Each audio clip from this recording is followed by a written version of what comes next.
Entinen tuhlaajapoika, eli entinen tuhlaaja Timppa saa olla täällä julistamassa evankeliumia Jeesuksesta Ristuksesta. Olen saanut tulla uskoon tuolla Lammilla keväällä 90, tehnyt parannuksen, syntynyt uudesti Jumalan lapseksi. Ja Jeesus Kristus on minuakin auttanut näinä vuosina ja on eheyttänyt minua sisäisesti. Olin rikkinäinen poika silloin, tulin uskoon, mutta Jeesus on pikkuhiljaa korjannut, eheyttänyt sisäisesti minuakin poloista. Ja minä sain syntyä uskovaiseen kotiin siellä Pudasjärvellä, Isosete Tunturin vieressä. Siellä sain uskovaisen kotiin syntyä. Isä oli tullut uskoon ennen mun syntymää ja hän oli pyhäkouluopettaja. Ja isän syntappi mopon telinelän sunnuntaina nimi pyhäkouluun meni. Ja isä oli hyvä laulamaan ja lauloi meille lasten lauluja, virsiä ja oli ihan kiva siellä mopon telinellä olla kyytissä silloin kesäisinä päivinä ja sai käydä kyläkaupassa jätskillä ja karkkia ostettiin ja mahtavia muistoja sieltä on kuitenkin lapsuudesta.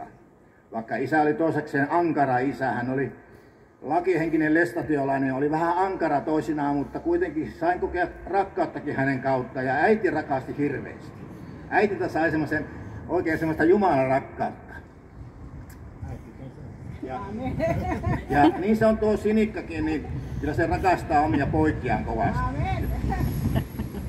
Ja minä laulan tässä samaa vanha ristin puu.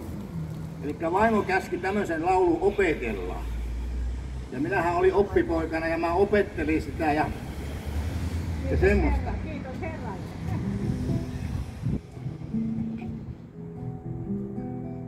Katsooko hän vielä ikkunastaan vain nähdäkseen? Nyt lähtee karkuun.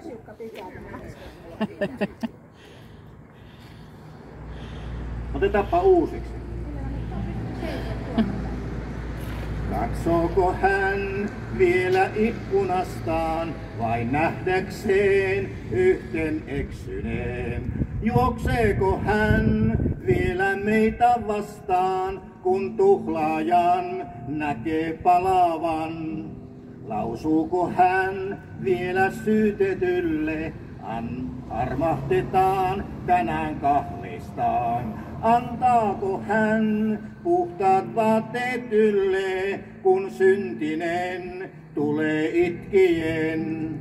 Sama vanha ristin puu kaiken ylle kaareutuu, risti vain ei kestä mikään muu. Ei ole muuta pysyvää, jälkemmekin häviää, risti vain jäljelle jää. Tietääkö hän, kuinka kaiken tuhlaan, huomaako sen, kuinka harhailen? Kutsuuko hän silti minut juhlaan ja tullassaan kotiin uudestaan? Sama vanha ristin puu kaiken ylle kaareutuu, risti vain ei kestä mikään muu. Ei ole muuta pysyvää, jälkemmekin häviää, risti vain jäljelle jää. Sama vanha ristin puu kaiken ylle kaareutuu, risti vain ei kestä mikään muu. Ei ole muuta pysyvää, jälkemmekin häviää, risti vain jäljelle jää. Sitten toinen laulu vielä. Jaksatteko te kuunnella? Otan tämän pois. Ja sitten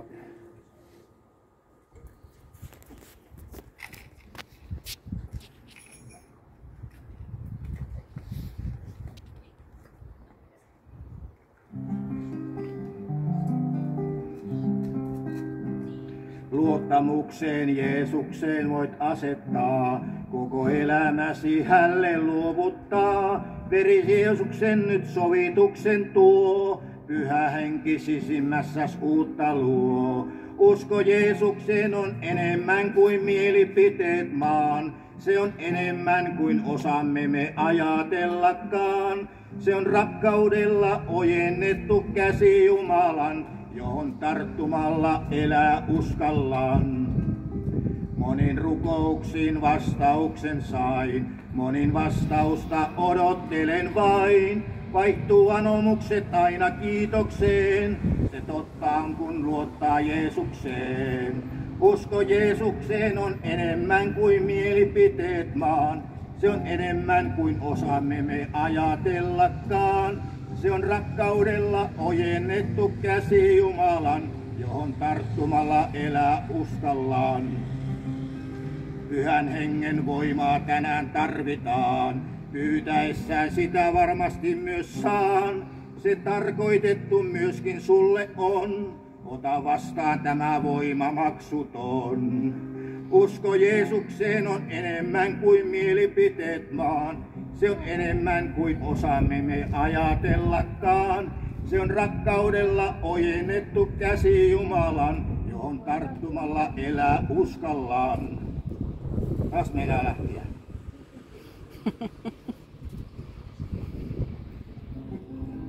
Pyhän hengen voimaa tänään tarvitaan, pyytäessään sitä varmasti myös saan. Se tarkoitettu myöskin sulle on, ota vastaan tämä voima maksuton. Nyt se päästöstä. Usko Jeesukseen on enemmän kuin mielipiteet maan. Se on enemmän kuin osaamme me ajatellakaan. Se on rakkaudella ojennettu käsi Jumalan, johon tarttumalla elää uskallaan. Usko Jeesukseen on enemmän kuin mielipiteet maan. Se on enemmän kuin osaamme me ajatellakaan. Se on rakkaudella ojennettu käsi Jumalan, johon tarttumalla elää uskallaan. Aamen. Aamen. Olin maailmalla ja löysin Jeesuksen lammilla, tai Jeesus löysi minut lammilla ja sain antaa elämäni Jeesukselle, niin tämä on parasta aikaa ihmiselle, kun saan antaa elämän Jeesukselle. Ja Jumala kutsuu sinuakin, ystävä, joka olet siellä kuulosalla. Jumala kutsuu suakin pelastuksen tielle, anna elämä Jeesukselle, koska päivästä ei tiedä, milloin se on se viimeinen päivä. Jeesus kutsuu meitä koskelaisia pelastukseen ja mä luen Salmista 23. Se on näin keväällä, se on hyvä lukea tässä nyt. Niin.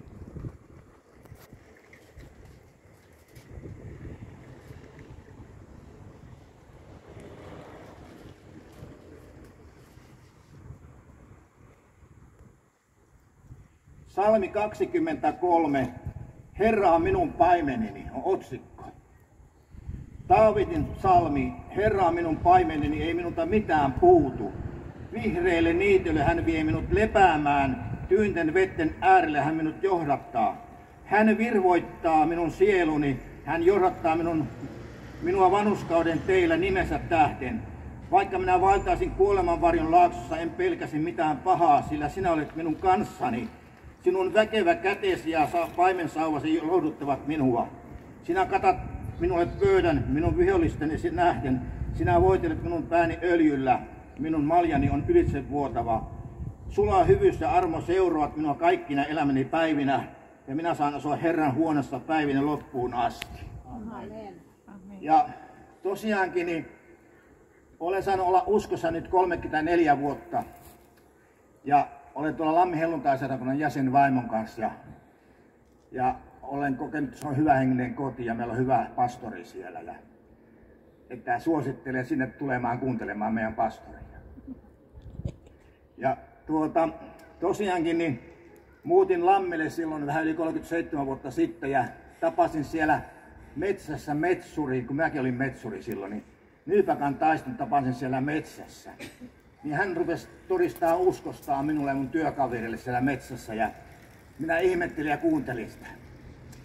Ja hänellä oli repun taskussa hengellisiä kasetteja. Hän antoi kasetin sieltä, siinä luki, että miten voi tulla uskoa ja siinä oli 4 nuorta ihmistä todisti uskostaan siinä kasetilla ja siinä oli reippaita iloisia hengellisiä lauluja. Ja minä en mennä rohkeata ottaa sitä kasettia, kun työkaverille vieressä oli ihmispelkoa. Mutta mä otin kuitenkin sen kasetin, niin se työkaverikin otti sitten semmoisen samanlaisen kasetin. Mutta siitä vielä piti kuitenkin mennä melkein 3 vuotta, kun menin Taisto Nyypäkan luo ja mä sanoin, että nyt mä haluan antaa elämän Jeesukselle. Taisto sanoi, että polvistus siihen sohvaan eteen, niin hän rukoilee sun puolesta vaimon kanssa. Ja niin minä jätin syntireppuni siihen Nypakan sohvan eteen, siihen jätin syntireppuni. Ja mä koin, että nyt on parempi olla, kun mä lähdin siitä kävelemään asunnolle, oli niin kuin kevyempi olla kävellä. Ei ollut enää se raskas syntireppu päällä ja silleen. Ja mahtavaa olla uskossa ja sitä suosittelen jokaiselle hämeenkoskelaiselle, että antakaa elämä Jeesukselle, koska me ei tiedä milloin täältä ajasta lähdetään. Siunausta teille kaikille.